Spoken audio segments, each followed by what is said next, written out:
قرآن کریم کی یہ آیتیں 26ویں سپارے کی پہلی سورت کی چند آیات ہیں۔ خداوند کریم نے ان آیات میں ایک گروہ کی، ایک طبقے کی، ایک جماعت کی، ایک نوع کے لوگوں کی تعریف فرمائی۔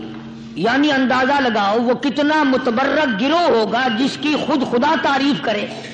وہ کتنے خوش نصیب لوگ ہوں گے کہ جن کی تعریف احکم الحاکمین اپنے کلام میں فرمائے۔ کتنے مقدروں والے وہ جوان ہوں گے، کتنے اللہ کے قریب ہوں گے، کیا کیا ان کی صفتیں ہوں گی، کیا ان کے عادات و اخلاق ہوں گے، کس طرح کی ان کی زندگی ہوگی جس زندگی پر اللہ تبارک و تعالی فخر فرماتے ہیں۔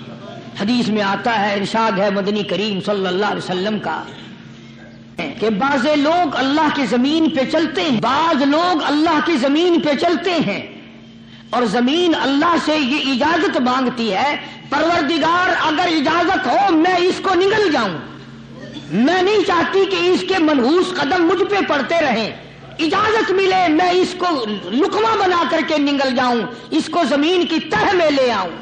اور ایک اور ارشاد ہے حضور کریم صلی اللہ علیہ وسلم کا، یوں فرمایا کہ جب قوم کے اندر 3 چیزیں ہو جائیں، جب کسی قوم میں 3 عادتیں، 3 خصلتیں، 3 برائیاں پیدا ہو جائیں تو سرکار مدینہ صلی اللہ علیہ وسلم نے فرمایا وہ قوم پھر زمین کے اوپر بسنے کے لائق نہیں رہتی، اس قوم کو زمین کے اندر غرق ہو جانا چاہیے۔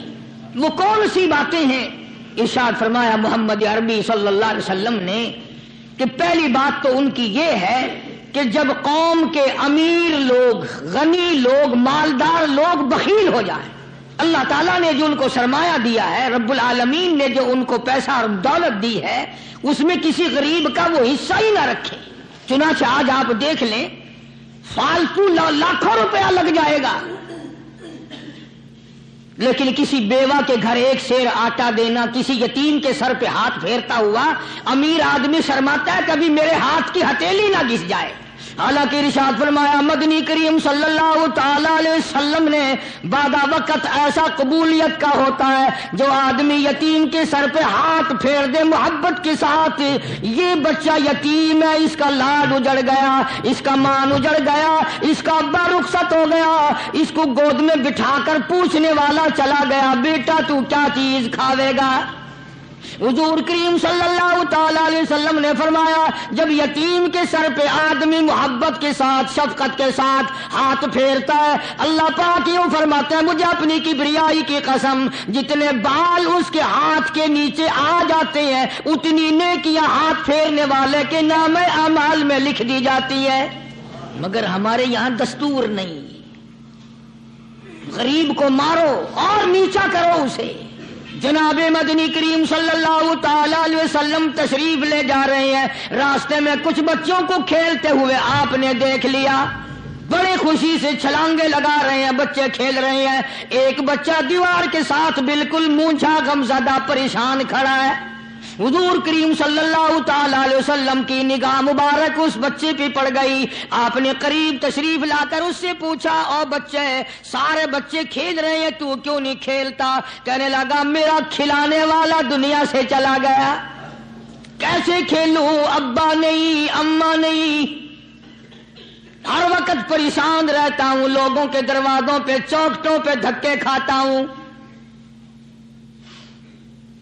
آپ مدنی کریم صلی اللہ تعالی علیہ وسلم نے رحمت والے ہاتھ سے اس یتیم کی انگلی پکڑی اور اپنی ساتھ پیار کرتے ہوئے تشریف لے آئے، فرمایا جناب عائشہ صدیقہ رضی اللہ تعالی عنہا سے اللہ والی آج اللہ پاک نے تجھے بڑی غنیمت بخشی ہے، بڑی دولت دی ہے، عید کا دن ہے، میں عید کی نماز کے لیے جا رہا تھا، بچے سارے خوشیاں منا رہے تھے، یہ بچہ دیکھا میں نے بڑا غمزدہ کھڑا تھا، بڑا پریشان کھڑا تھا، اب میں نے اس سے پوچھا آج عید کا دن ہے تو خوشی کیوں نہیں مناتا؟ بچہ نے جواب دیا میری خوشی منانے والے دونوں ہی چلے گئے۔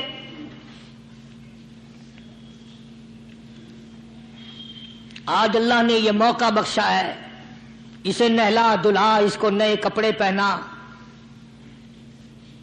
معصوم بچے کے سر پہ ہاتھ پھیرتے ہوئے فرمایا بیٹا گھبرانا، یہ عائشہ صدیقہ تیری اماں ہے، میں محمد الرسول اللہ آج سے تیرا ابا بن گیا ہوں۔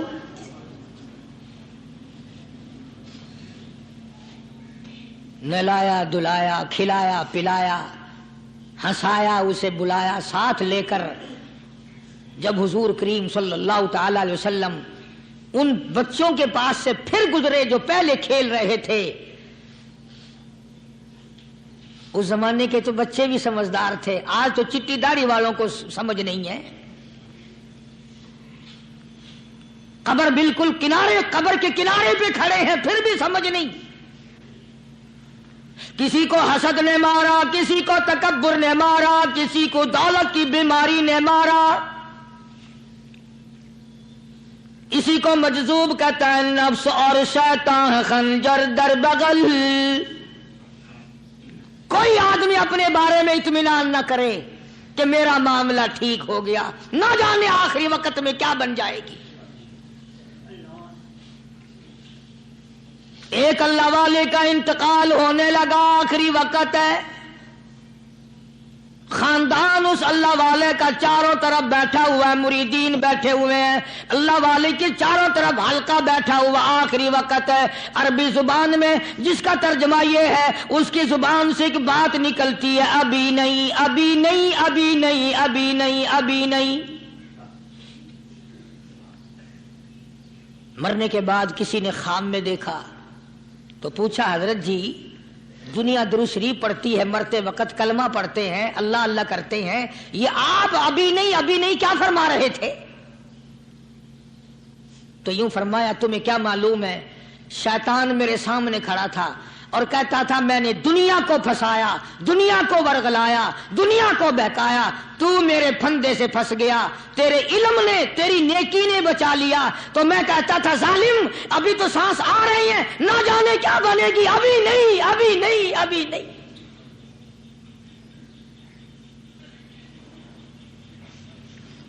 اسی کو مجذوب کہتا ہے, کیا معلوم کیا بن جائے گا, کس حال میں دم نکلے گا, رات کو کیا ہو جائے گا, دن کو کیا بن جائے گا. فرمایا نفس اور شیطان ہے خنجر در بغل, نفس اور شیطان ہے خنجر در بغل, وار ہونے کو ہے اے غافل سنبھل. آیا دشمن کا وار. 4 نمازیں پڑھی, باقی ساری دنیا کافر نظر آنے لگ جاتی ہے. میں نمازی ہوں, یہ سارے بے ایمان پھرتے ہیں. شیطان پیدا کرتا ہے یہ چیزیں. اگر اللہ نام پہ تھوڑی سی کبھی خیرات کر دی تو بہانے لوگوں کے سامنے ذکر ہو رہا ہے, اجی آج کل تو ہمارے کاروبار نہیں, ورنہ انشاءاللہ فلاں مسجد جو ہے نا یہ ہم نے بنائی تھی. بہانے بتانا.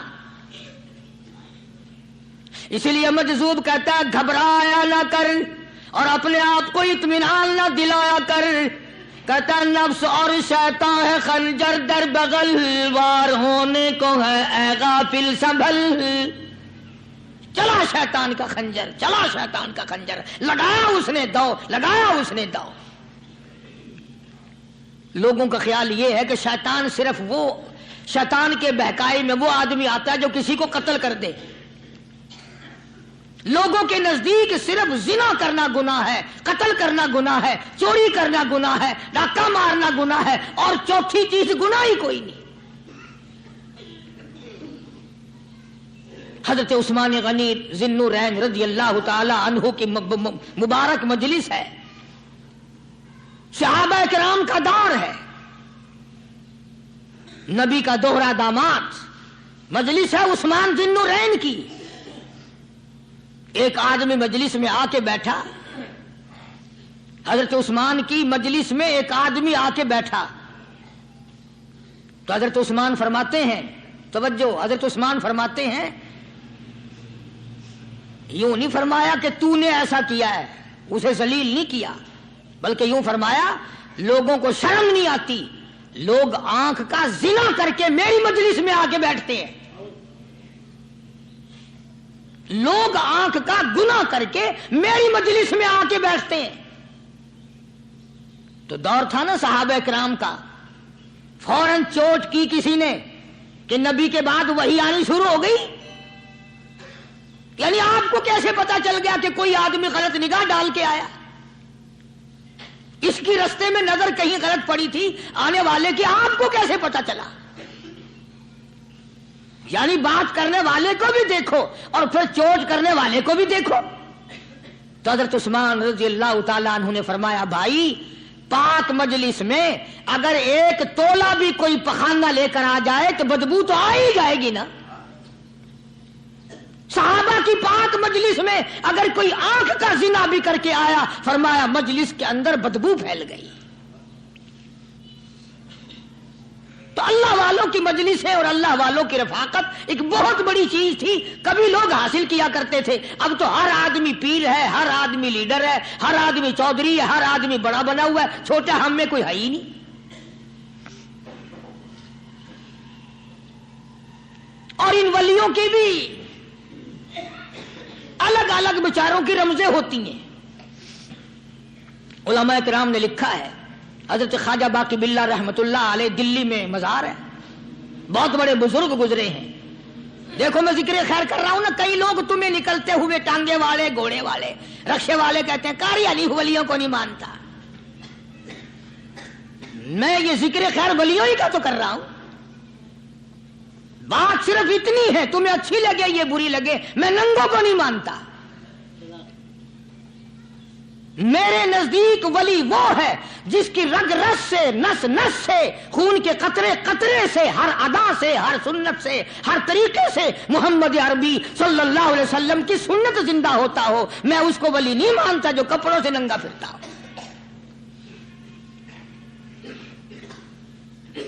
خواجہ باقی باللہ رحمت اللہ علیہ کو بھٹیارے نے دیکھا, ایک تباہی تندور والا. حضرت خواجہ صاحب کو دیکھا کہ جامع مسجد دلی کے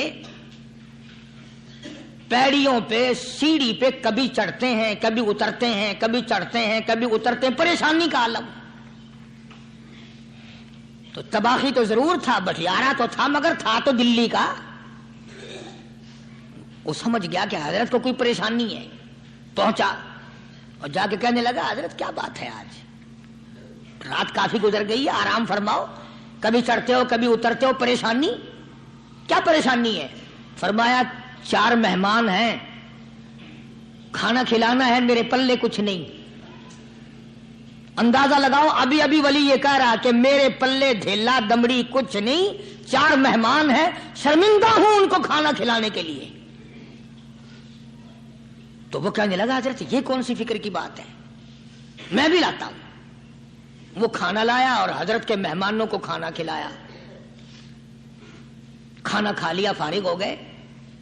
دیکھو ولی کی بات, ابھی تو کہتا تھا کہ روٹی نہیں ہے, اور ابھی ابھی وہی ولی کہتا ہے بٹیارے کا ہاتھ پکڑ کے مانگ کیا مانگتا ہے, مانگ کیا مانگتا ہے. اب تیرے جیسا اگر وہاں ہوتا تو کہتا کہ جی کوئی گورنری شرمندری دلاؤ, اسمبلی کی ممبری دلاؤ. کوئی تھوڑے علاقے کا ڈھیر سیاح ہو گیا تو آخیا کہ جی میں کو بئی پر نہ دو, پہلی پرانی تھی گئی ہے ہوں, میں کو کوئی نوی لاوی چا پر نہ ہو. یہ شے منگنی ہے, اور کیا منگیا. خواجہ باقی باللہ رحمت اللہ علیہ بٹیارے کا ہاتھ پکڑے کھڑے ہیں, فرمانے لگے مانگ کیا مانگتا ہے. وہ تباہی بھی دلی کا تھا نا, کہنے لگا حضرت بس اللہ کا دیا سب کچھ ہے, بس آپ رہنے دیں. فرمایا نہیں نہیں, مانگ کیا مانگتا ہے. اس نے کہا حضرت پھر اگر دینے پہ ہی آئے ہو نا, اور اگر اتنا ہی دریائے کرم جوش میں ہے اور آپ دینے کا جذبہ لیے ہوئے ہیں, پھر مجھے اپنے جیسا بنا دو, اپنے جیسا بنا دو. کیا مانگا ہے, مجھے اپنے جیسا بنا دو. فرمایا نہیں برداشت کر سکے گا. کہنے لگا پھر پوچھتے کیوں ہو کیا مانگتا ہے, جب دینا ہی کچھ نہیں تو پوچھتے کیوں ہو, اگر دینے پہ آئے ہو اپنے جیسا بنا دو. یوں لکھا ہے کہ خواجہ باقی باللہ نے اس بٹیارے کو اپنے سینے سے لگا کر کے تھوڑا سا دبایا تھا, پٹاخ کر کے روح نکل گئی بٹیارے کی. بلا جو تجلیات خدا بندی بتدریج آہستہ آہستہ سینے میں آئے تھے, ان کا کرنٹ وہ یکدم برداشت کیسے کرتا. میرا عرض کرنے کا مقصد یہی ہے کہ ہم لوگ اپنے آپ کو کب سنبھالیں گے اور وہ کون سا وقت آئے گا کہ ہم اس بات کے قائل ہوں گے اور تسلیم کریں گے کہ جو کرتا ہے خدا کرتا ہے، بندہ کچھ نہیں کر سکتا۔ تو میں نے اسی لیے عرض کیا، مجذوب کہتا ہے نفس اور شیطان ہے خنجر در بغل، نفس اور شیطان ہے خنجر در بغل، وار ہونے کو ہے اے غافل سنبھل۔ کبھی 4 دن بیٹھ کے اللہ اللہ کر لی، تسبیح پھیر لی، تو دوسروں کو یہ تو دنیا کے دھندے میں پھنسے ہوئے ہیں، میں بہت بڑا ولی ہوں، میں بہت بڑا ابدال ہوں، مجھ سے بڑا تو کوئی نیک ہے ہی نہیں۔ یہ بہت بڑی مار ہے شیطان کی۔ اسی کو کہتا کہ نفس اور شیطان ہے خنجر در بغل، وار ہونے کو ہے اے غافل سنبھل، آ نہ جائے دین و ایمان میں خلل، آ نہ جائے دین و ایمان میں خلل، باز باز آ بدعمل۔ کچھ تو سوچ، کس کی تو پیداوار ہے، کس نے تجھے بنایا، کس نے تجھے یہ آنکھیں دی، کس نے یہ لب دیے، کس نے یہ دل دیا، کس نے یہ دماغ دیا، کس نے یہ شعور بخشا، کس نے یہ ساری چیزیں عطا فرمائی۔ اللہ پاک کی ذات فرماتی ہے او لوگو، مجھے بھی بڑا دکھ لگتا ہے، مجھے بھی بڑا صدمہ ہوتا ہے، میرا قہر جوش میں آ جاتا ہے جب پیاری شکل بناؤں میں، پیاری صورت بنائی میں نے، پیارا ماتھا سونی شکل بنائی میں نے، جب میری چوکھٹ کے سوا دوسروں کے دروازے پہ جا کے تو ماتھا رکھتا ہے، فرمایا میرا قہر جوش میں آتا ہے تجھے برباد کر دوں۔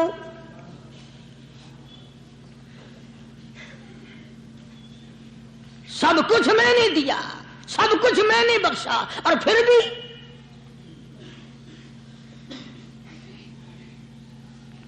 شاہ عبد القدوس گنگوہی رحمت اللہ علیہ بہت بڑے بزرگوں میں سے گزرے ہیں، بہت بڑے اللہ والے تھے۔ ایک راستے سے گزر رہے ہیں، مریدین ساتھ ہیں، حلقہ ساتھ ہے، راستے میں ایک گندگی کا ڈھیر پڑا ہوا تھا، بدبو آ رہی تھی، تو شاہ عبد القدوس نے اپنے حلقے اثر کے لوگوں سے اور مریدوں سے کہا ٹھہر جاؤ۔ حالانکہ لوگ ناک پہ کپڑا رکھ کر جلدی گزرنا چاہتے تھے، بدبو سے بچنے کے لیے تیز رفتار وہاں سے گزرنا چاہتے تھے، مگر شیخ کے کہنے پر کھڑے ہو گئے۔ شکر ہے تم نہ تھے، تم جیسے وہاں مرید بھی نہیں تھے، ورنہ کہتے کہ اے پھٹ گیا شیخ ہے نو تو پتہ ہی نہیں لگتا برائی دا چنگائی دا، گندگی دے پہ کولساں کو کھڑائی کھڑے۔ شاہ عبد القدوس رحمت اللہ علیہ گنگوئی رحمت اللہ علیہ نے فرمایا او لوگو، یہ گندگی، یہ پخانہ، یہ عفولت والی چیز تمہیں ایک سبق دے رہی ہے۔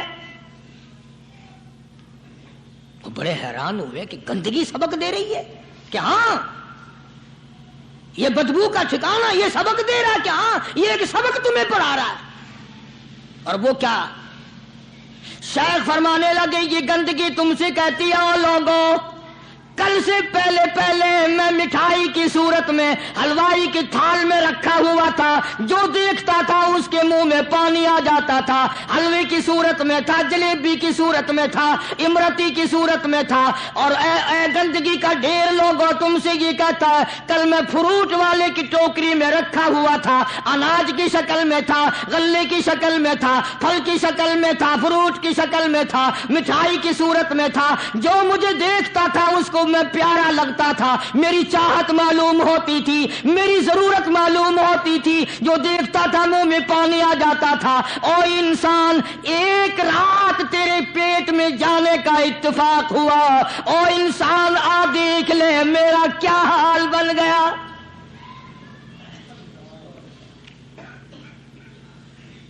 ایک رات تیری صحبت میں رہا ہوں، ایک رات تیرے اندر ٹھہرنے کا اتفاق ہوا، دیکھ میرا کیا حال بن گیا۔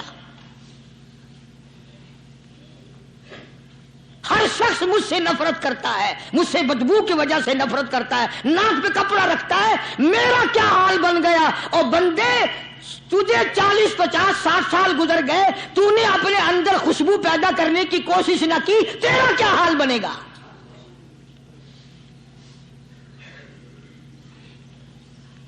سارے لوگ حیران ہوئے کہ شیخ نے کیا بات فرمائی. حضرت شبلی رحمت اللہ علیہ بہت بڑے بزرگان دین میں سے گزرے ہیں. اپنے ساتھیوں مریدوں کے ساتھ چل رہے ہیں. چلتے چلتے کہ جیل خانے کے آگے سے گزرے. وہاں کسی ڈاکو کی لاش لٹکی ہوئی تھی. ایسی لاش کے جس کے دونوں پیر نہیں, دونوں ہاتھ نہیں, گردن نہیں. ایسی لاش لٹکی ہوئی ہے, اس کے دونوں پیر بھی نہیں, دونوں ہاتھ بھی نہیں, سر بھی نہیں. تو حضرت شبلی رحمت اللہ علیہ نے جا کر اس لاش کو جس کے پیر ہاتھ نہ تھے, گردن نہ تھی, بوسا دیا, چوما اسے. تو سارے مرید کہنے لگے حضرت جی یہ کسی ولی کی لاش تو ہے نہیں, یہ تو سراسر نظر آتی ہے کسی بدماش کی ہے. ہاتھ بھی کٹ گئے, پیر بھی کٹ گئے, گردن کٹا بیٹھا. تو حضرت شبلی رحمت اللہ علیہ فرمانے لگے کہ میں نے اس کو بوسا اس لیے دیا کہ اس نے مجھے ایک سبق دیا ہے. اس لاش نے مجھے ایک سبق دیا, اور وہ یہ کہ وہ اسلام کا زمانہ تھا کہ اس نے ایک دفعہ چوری کی, ایک ہاتھ کٹ گیا, پھر چوری کی, دوسرا ہاتھ کٹ گیا, پھر چوری کی, ایک پیر کٹ گیا, پھر چوری کی, دوسرا پیر کٹ گیا, پھر چوری کی, گردن کٹا دی. اس نے مجھے یہ سبق دیا شبلی مجھے چوری سے پیار تھا, سارا کچھ کٹا بیٹھا مگر بعد نہ آیا. تجھے تیرے رب سے پیار ہے, قیمہ بنوا لینا مگر چھوڑنا نہیں.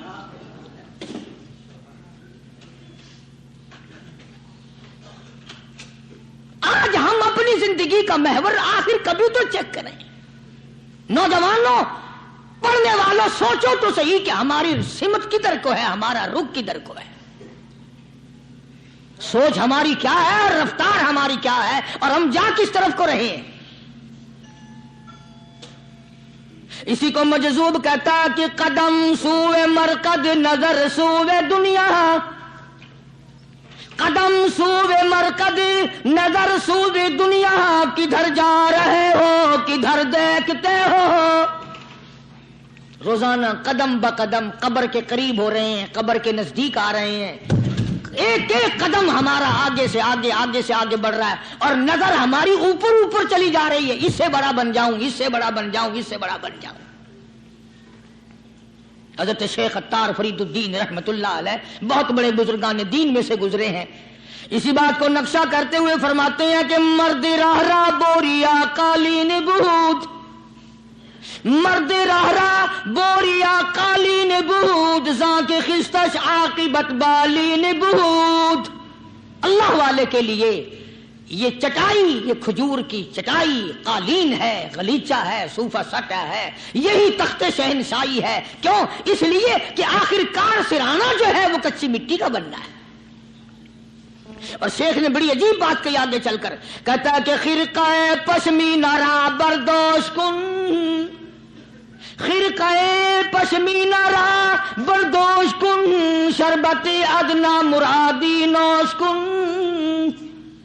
پرانی گدڑی, پرانا کپڑا جو ہے تو اس کو اپنے لیے غنیمت جان, نہ جانے نوا کپڑا آیا نہیں اور تیری زندگی کو فنا ہو جائے. یہی نظر تھی ان حضرات کی.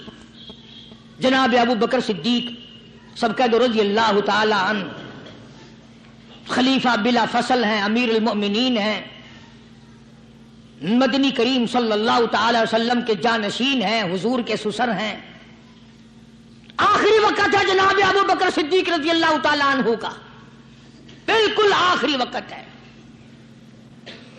چنانچہ حضرت عائشہ صدیقہ رضی اللہ تعالی عنہا کے ہاتھ میں صدیق اکبر نے ایک کپڑا دیکھا, نیا, ایک نیا کپڑا دیکھا. تو فرمایا بیٹی عائشہ یہ کیا ہے؟ فرمانے لگی ابا میں نے کفن کا کپڑا منگوا لیا, نہ معلوم کس وقت ضرورت پیش آ جائے گی, نہ جانے کس وقت کام آ جائے گا. یعنی آپ کا وقت ہمیں قریب معلوم ہوتا ہے. جناب ابو بکر صدیق رضی اللہ تعالیٰ عنہ نے فرمایا عائشہ ہرگز اجازت نہیں, مجھے نیا کفن پہنانے کی کوئی ضرورت نہیں, مجھے نیا کفن دینے کی کوئی ضرورت نہیں, میری طرف سے قطعی تجھے اجازت نہیں. عرض کرنے لگی ابا جان اب تو میں نے منگوا لیا، اب تو میں نے خرید لیا، اسی ارادے سے خریدا ہے، اسی ارادے سے منگوایا ہے، آپ اجازت دے